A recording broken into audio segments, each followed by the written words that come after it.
Statio ad Sanctos Marcellinum et Petrum.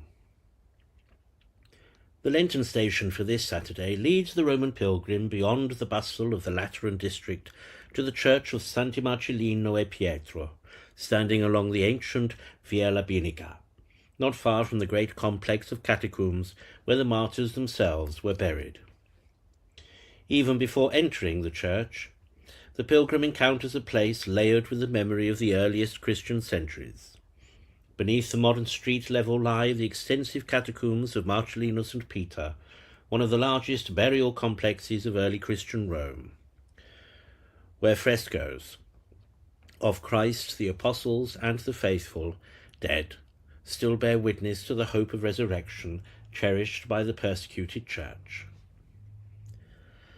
The martyrs honoured here belonged to the clergy of the Roman Church during the persecution of Diocletian at the beginning of the 4th century.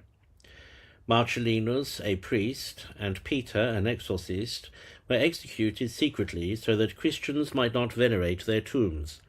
Yet the very soldiers tasked with burying them later revealed the place of their burial, and their fame quickly spread throughout the Christian community.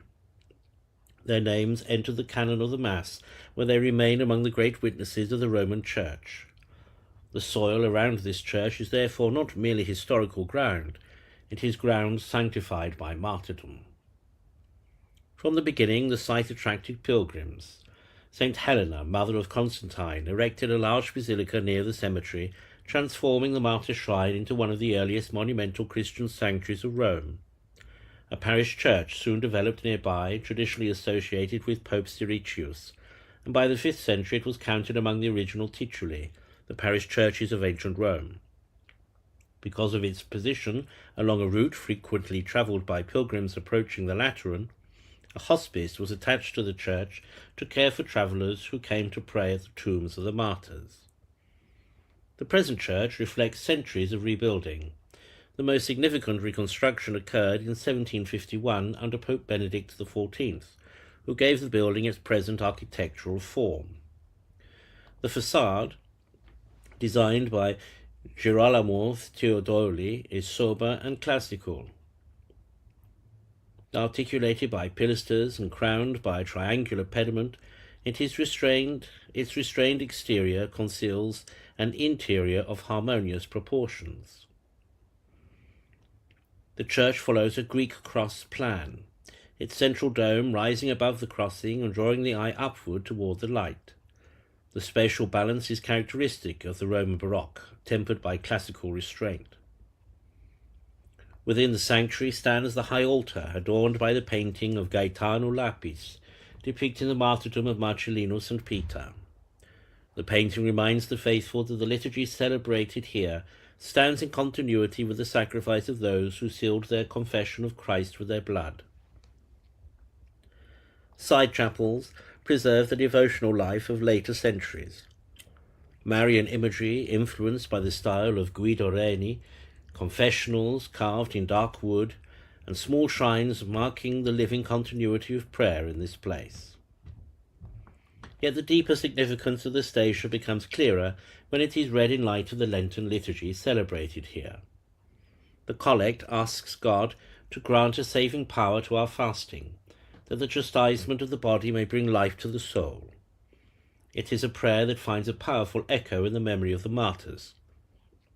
Their bodies were subjected not merely to voluntary discipline, but to the violence of persecution. Their suffering reveals the ultimate meaning of Lenten penance, that through sacrifice the Christian is conformed more closely to Christ. During this week, the Church also meditates in the divine office upon the story of Jacob, the chosen heir of Abraham's blessing. Jacob receives the promise through struggle, exile, and divine election. The theme is unmistakable. God's grace does not unfold through worldly strength, but through humility and perseverance. The faithful who enter this church are reminded that the Christian life follows the same pattern. Life is a pilgrimage through struggle toward blessing. The patristic reflection quoted in the office from St. Ambrose deepens this message. Reflecting on the parable of the prodigal son, Ambrose warns that sin disfigures the divine image within the soul. Lent, therefore, calls the Christian to return, to recover what has been lost through repentance and grace. The martyrs whose relics lie here embody that restoration perfectly. They preserve the divine likeness even when threatened with death. Thus the architecture, the art, and the subterranean catacombs all converge upon the same spiritual lesson. Beneath the church lie the tombs of those who died in hope of resurrection.